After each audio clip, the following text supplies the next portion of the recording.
What's up, storytellers? I'm Sierra Rowanson, the Magic Engineer, and it's time to talk about magic. Thank you so much for joining me for this extra special video, because whether you know it or not, I have started doing a video series with Lovis from the Ecofictology channel, which you should definitely check out.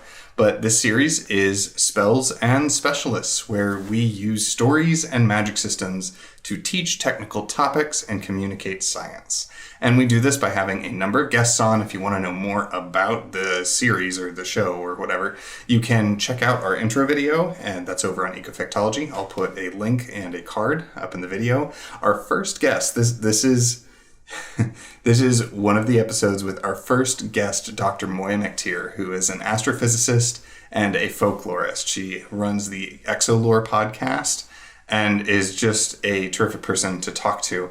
The first video with Moiya is already up on the Ecofictology channel, where we just nerded out with Moiya about her specialty and all kinds of crazy stuff. And it was a blast. And in this video, we're taking that information and we're using it to develop and identify a seed crystal, which we will then use to build a magic system next week. But that's enough out of me. So please enjoy this video and enjoy Spells and Specialists.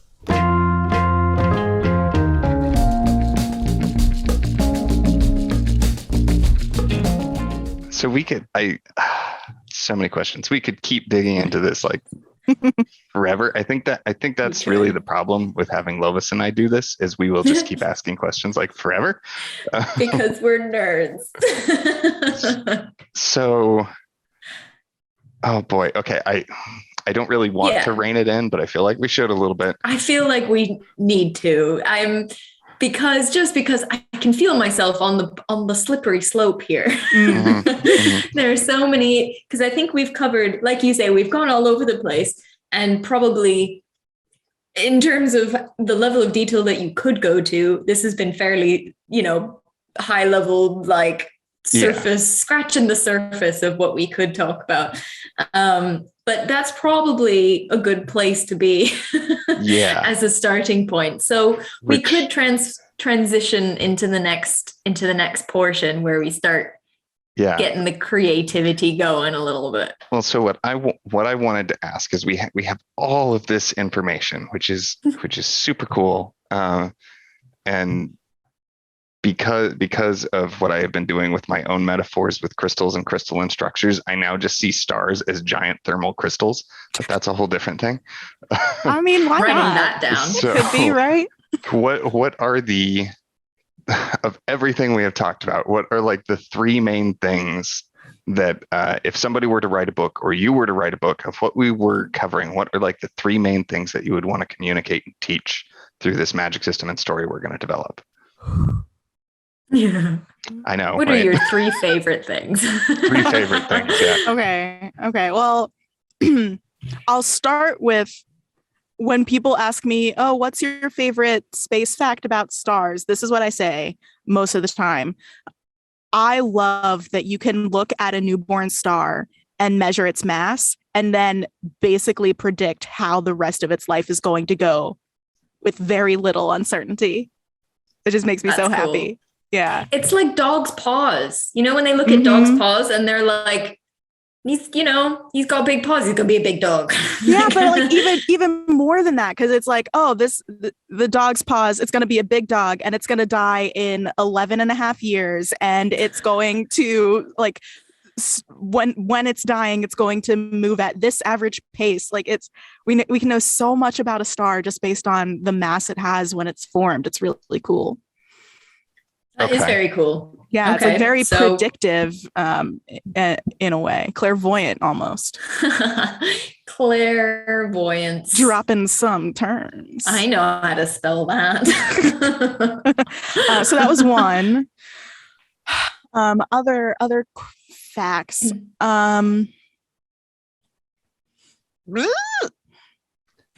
I don't know. Was there anything that jumped out at you? Anything that you thought was really interesting that you'd want to explore more?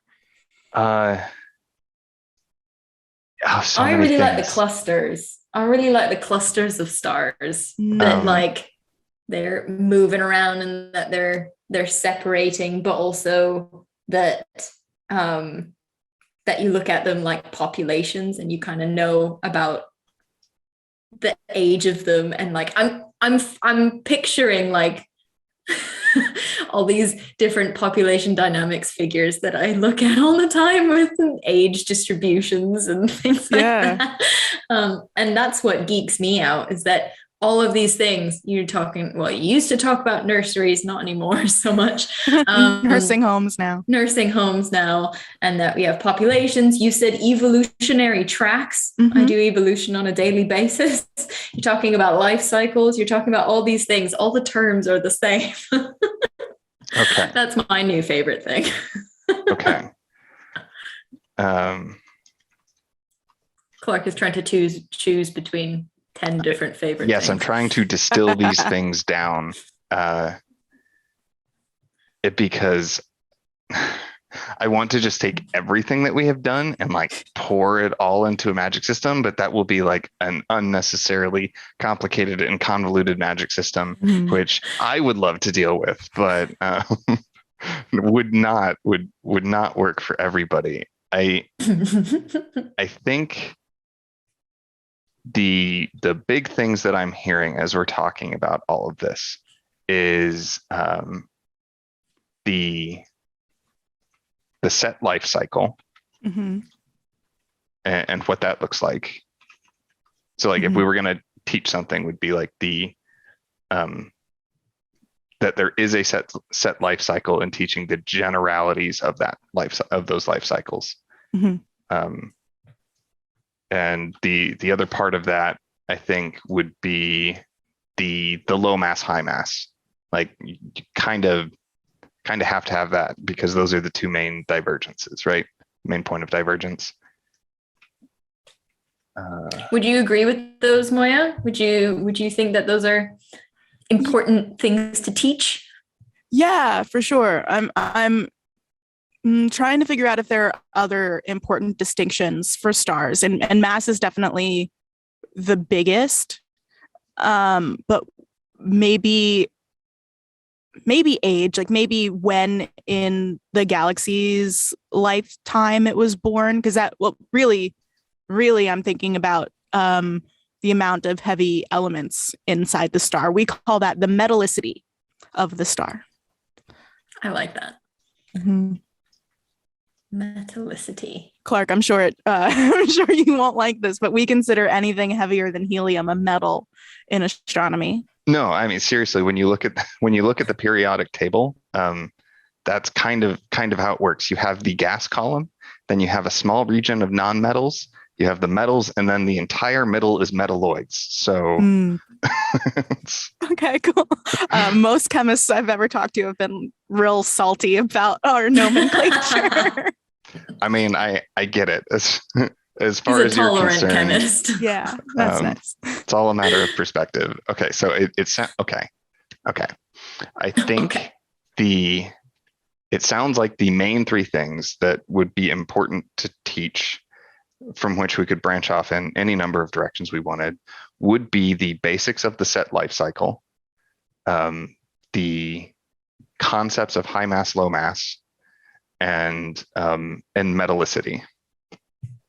Does that seem right? Well, and the one that Moiya said, that how predictive the fate of a that's what I mean by because of the set life cycle. Oh, right. So that's inside the set life cycle bit. Yeah. Okay. Yeah. Basically, if you know the start, you know the path it's going to take. Which is crazy, which boggles the mind, because we can barely figure out how things work here, and we know with very little error how a star is going to progress through its life cycle, which we can't do experiments on, which we can't.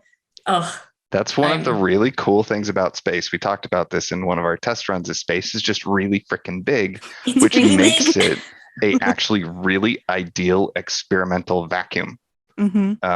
Because the reason we can do that with stars is because the chances of them having interference throughout their entire trillion-year life cycle is relatively small. at least compared to what we would have to do with when we're dealing with chemical reactions. The chance of the star being altered in its process, as opposed to this reaction you're performing on your countertop, it's not even in the same level of magnitude. Yeah. There are also just so many of them. Yeah. So they're isolated. They're the ones who are in their little multiple pairs. But there are hundreds of billions of stars in the Milky Way galaxy alone, and having that type of sample size to pick from, it's a statistician's dream, right? Yeah, sample size. Oh, sample size. Okay. Yeah. So okay, so we have our 3 high mass, low mass, metallicity. The last thing I put in, because it just seems to be where we were really geeking out, was the connection between astronomy and other science, which I think is something that's going to happen a lot anyway. But I think that's a really cool thing to point out, just in terms of any world building or story structure that anybody wants to do with any topic, is finding noting those it down parallels. for episode 3. Yeah. Finding those parallels will make it more accessible to more people, and do a whole bunch of things for your rationality and believability and all that kind of stuff. And you'll know what those terms are in the next episode when we build magic systems. Yes.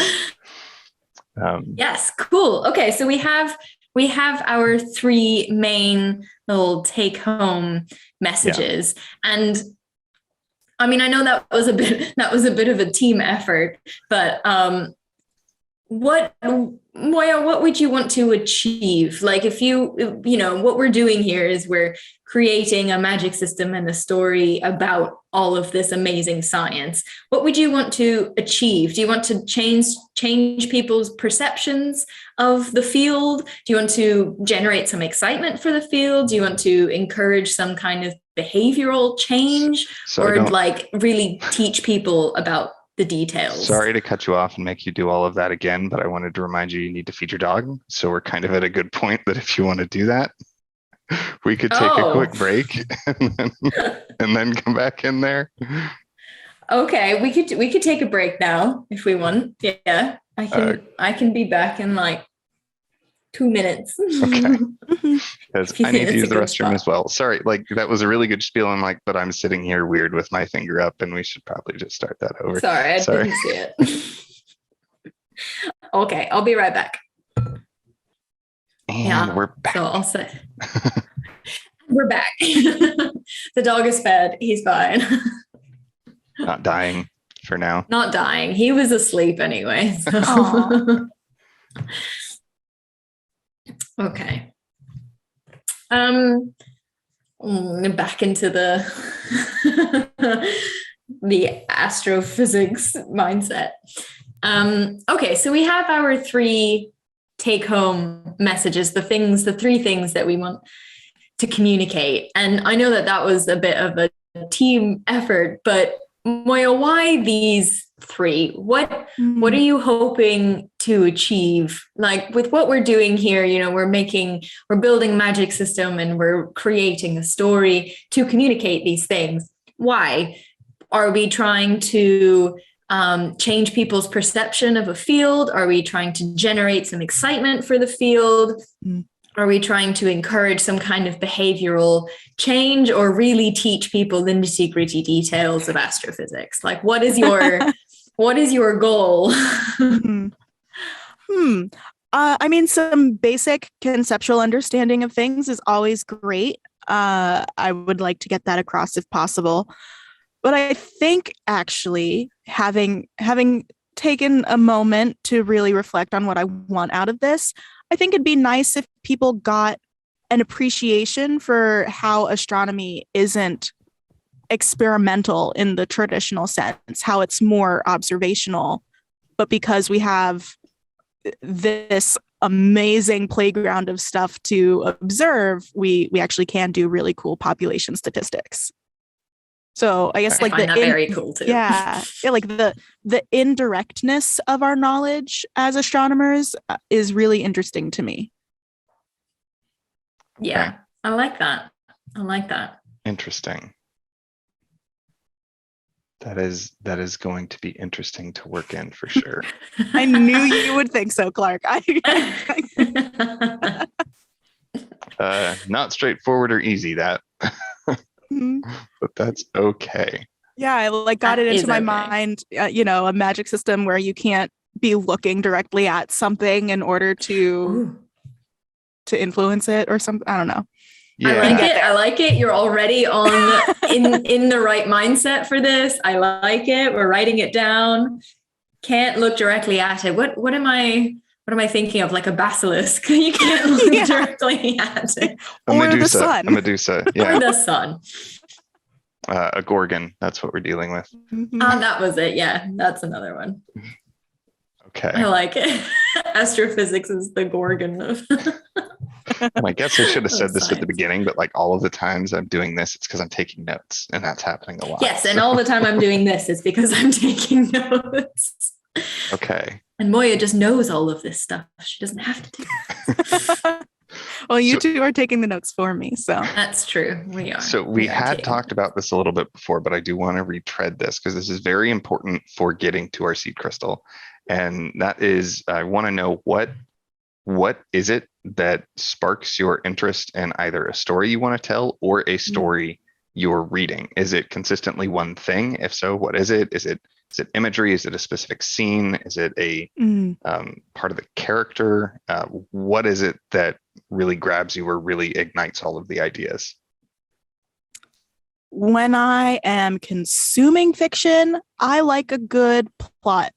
Like the characters can be so, and the writing can be but I like a good plot. And I mean, having a good world goes without saying for me. Like that's the most important thing. But after that, it is definitely plot. I like epic adventures. I like twists in the story that maybe you see coming, but you don't see like all of the details of how it will affect things once it has come. So that's what I like.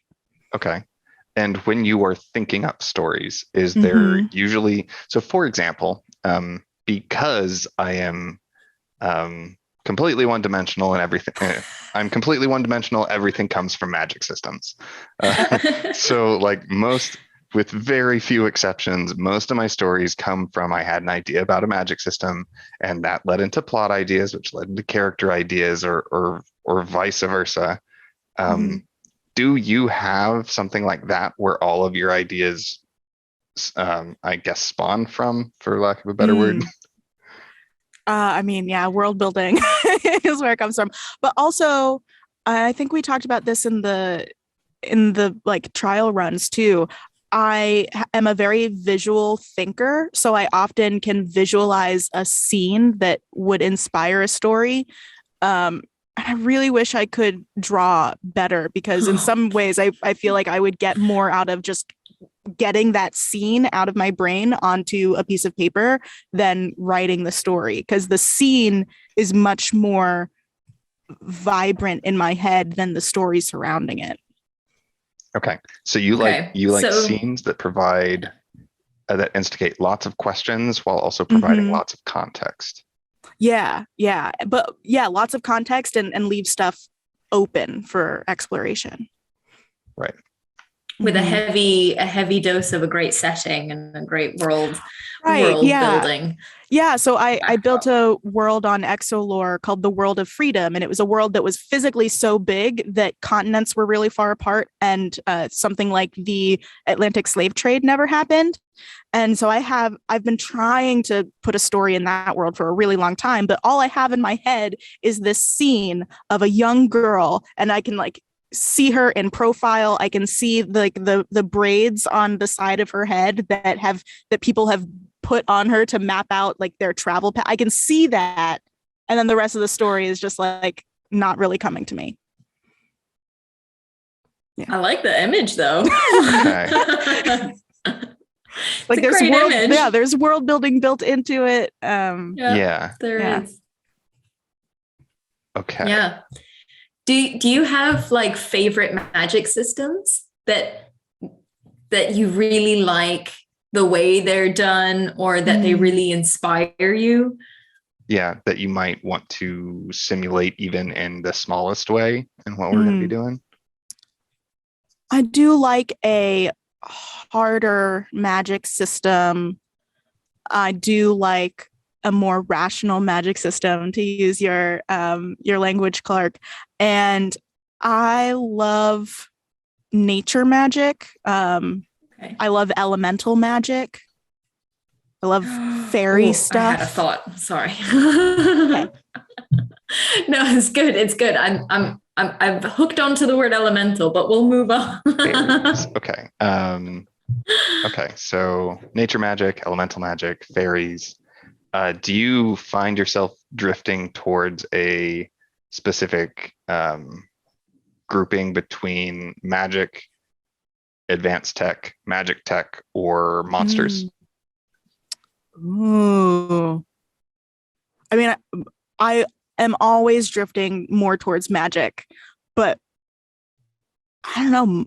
Magic tech could be interesting. Monsters could be very interesting. Okay. Rarely am I ever interested in just like purely advanced technology.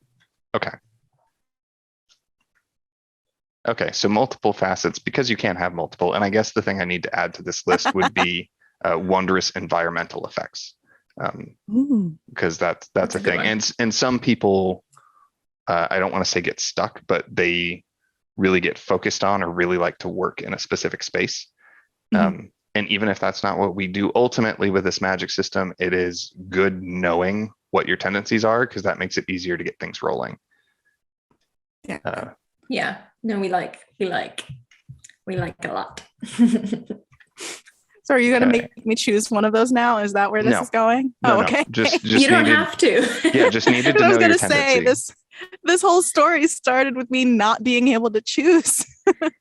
Yeah, you've carried it forward, but we know you can justify those decisions, so we're just going to trust you and move on. and that is a big part of the coaching with all of the writers that I work with, right? It's finding the path forward for that specific person. So no, I'm not going to be like, choose between these 12 things, Moiya. You must choose wisely. There will be severe consequences. Wisely. No, I'm not going to do that. Choose wisely. Yeah. Okay. Plug for Clark's coaching services. You can hire him, y'all. Yes, you can. Okay. So the seed crystal, for anybody watching who doesn't know what that is, this isn't just me pushing my own content. I would just go find one of the places where I talk through the blueprint. And if you need to, just listen to the bit about seed crystals. I talk about it on Exolore with Moiya. I talk about it some on World Build with Us. There's a number of places. You can also find it on my channel. The point is, the seed crystal is this point of inspiration that everything else is going to grow around. And we're going to know we have it when, at the very least, when Moiya's eyes light up and she starts being like, ooh, and this could happen, and this could happen, and what if it does this? That's when we have found the seed crystal, at which point we will try and concentrate it down into a single sentence. And that's where we're going to wrap up this portion of Spells and Specialists, because we will then take that and move it into the Magic System Blueprint. So I have had a whole bunch of ideas blooming as we've been going through this. And I just wanted to use this as a quick moment to get a quick idea dump from everybody as to what has been bouncing around inside your head. I am getting, probably unsurprisingly, I'm getting a lot of images in my head. I'm thinking maybe rocks or gems that match different, like there are different classifications of stars. So in this world and Magic System, there would be different classifications of gems that are like kind of deterministic in the type of magic they can wield. So I got this image of someone like holding a glowing rock in their hands.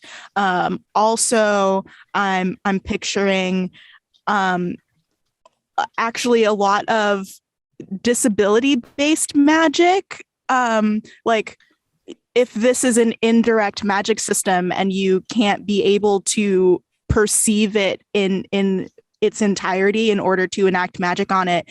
Maybe it's blind people, it's deaf people and mute people who have magic. I was imagining that. Also, like, secret societies came to mind. Though, yeah, that's at the top of my head. Okay. Very cool. What I about very you, much Lovis? like the disability-based one. And these are things we can combine, can't we? So Oh, for sure. We're gonna poke around. we're gonna poke around. I guess the thing that was bouncing around my head was, as soon as you said elemental magic, it went back to all these fusion of elements in the core of the planet, of the stars, and just something to do with that the type of magic depends on the elements that are fusing, and then you can bring in all of this, like the heavier elements are later, and so that with like the different proportions of elements give you different magics in those stars. And then you can play with, when those stars go supernova, does that kind of magic get like pushed out into the universe, or certain, when stars are formed, are people like, oh, please have this kind of star because we need this kind of magic and things like that. And you can have not just real elements, you can make up some elements, but so yeah, that was what was. So that look there that we got from Moiya was part of it. Yeah, We're getting close. I saw it. I do want to throw my idea out there because I don't know exactly when this crystallized, but it formed into a very strong visual that I wanted to share with you, which was people walking around with and being followed by their own personal suns. So your magic happens when your energies or your personality or whatever coalesces to form your own independent sun.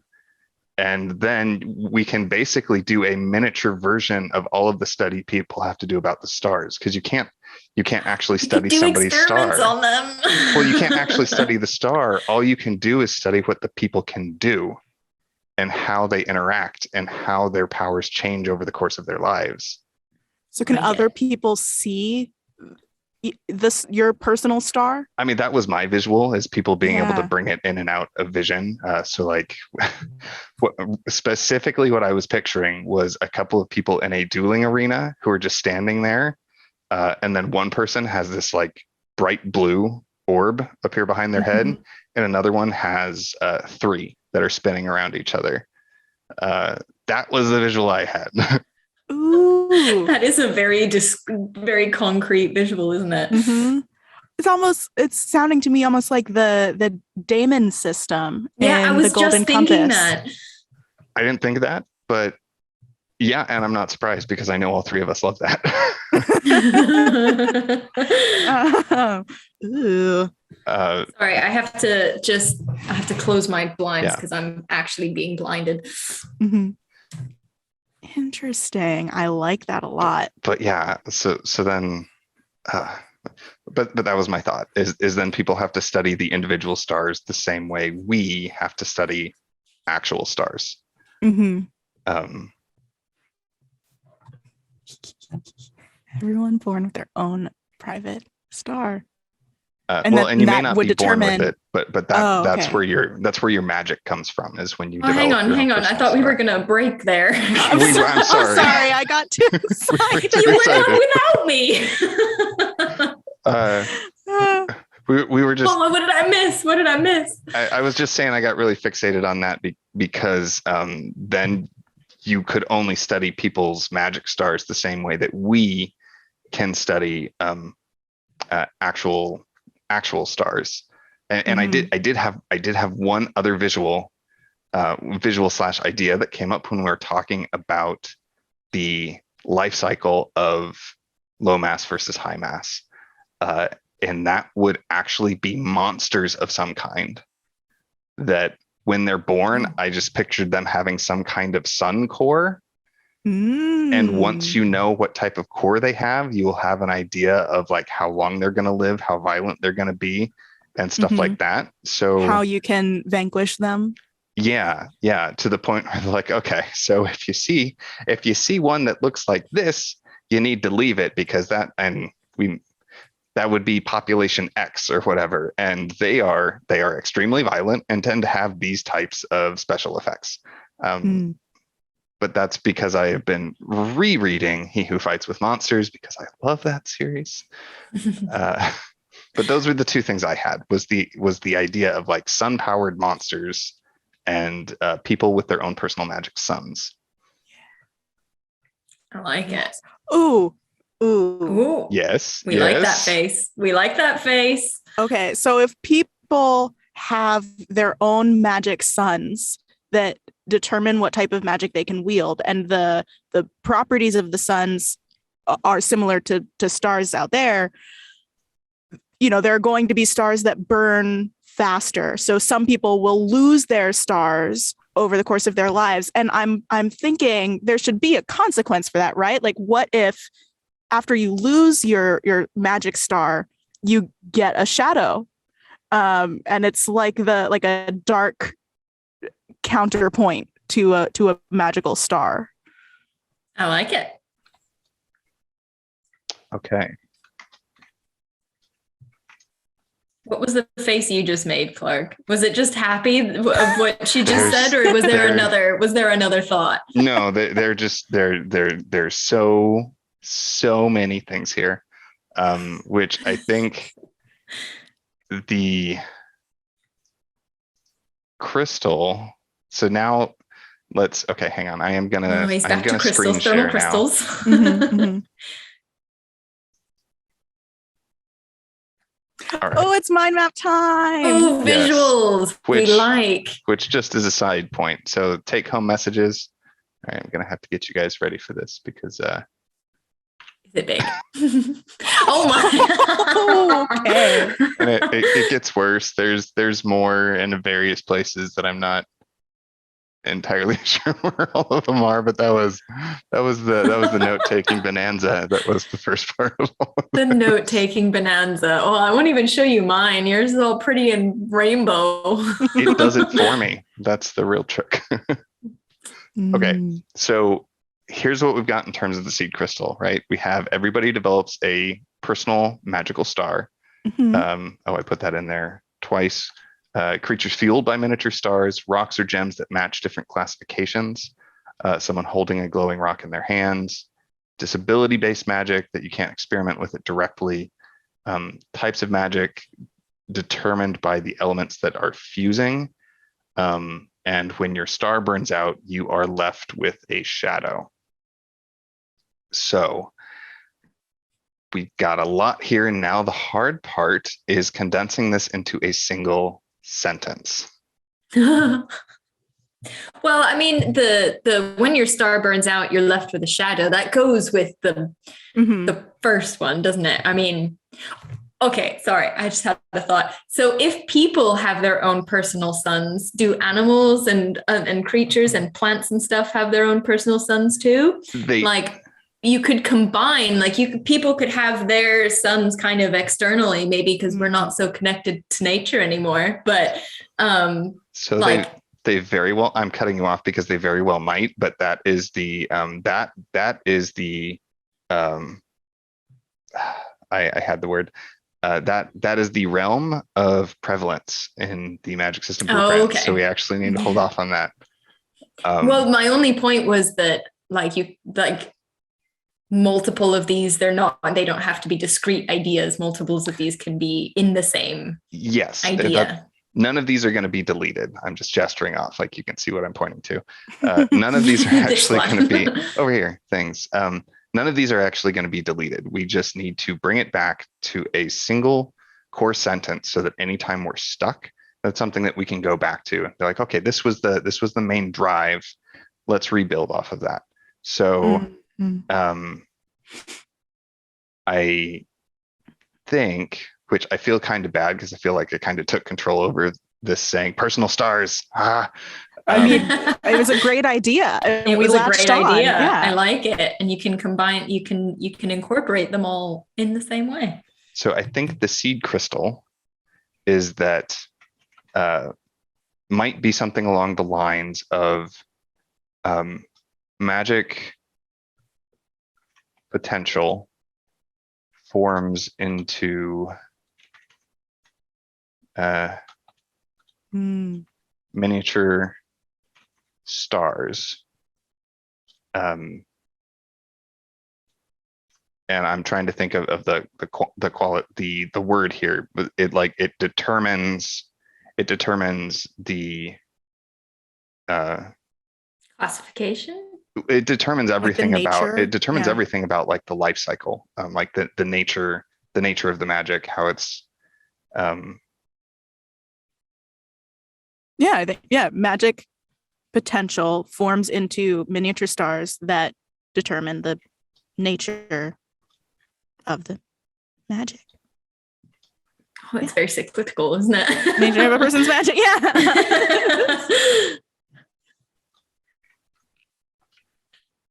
okay.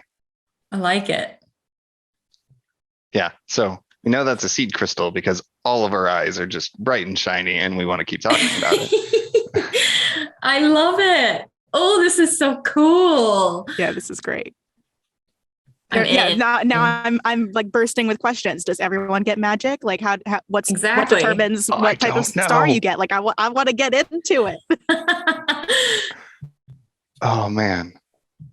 Okay, well, I think this is where we need to wrap up this episode. Yes, because we need to get into the next one.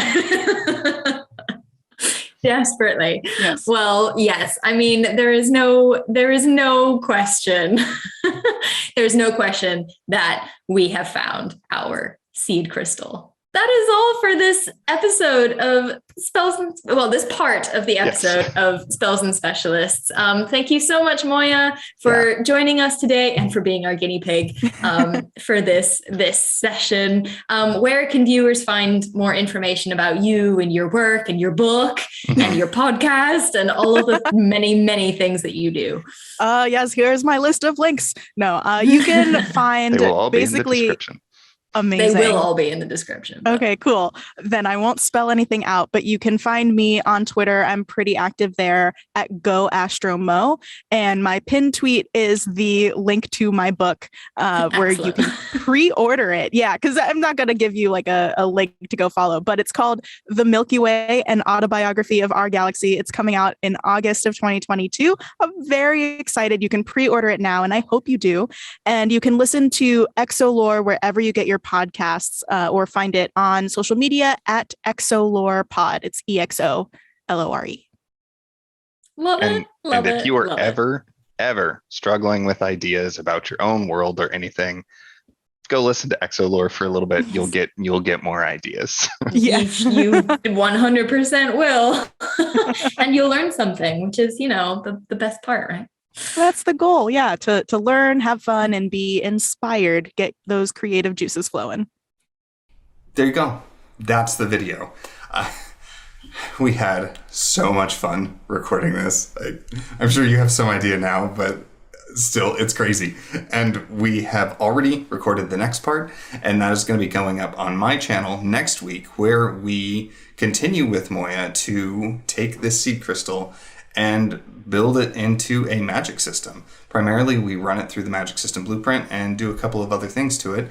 Quickly following that, there will be another video up on ecofactology, where we'll take the magic system and all of the stuff that we discussed before and develop a story through which we can communicate some of these core topics that Moiya was so excited about. So again, thank you so much for being here. Please do make sure to like and subscribe both here and over in Ecofactology, and check out Exolore. And man, I hope you had half as much fun as I did, because it was a blast. So thanks again for being here, and whatever you do, keep writing and stay awesome.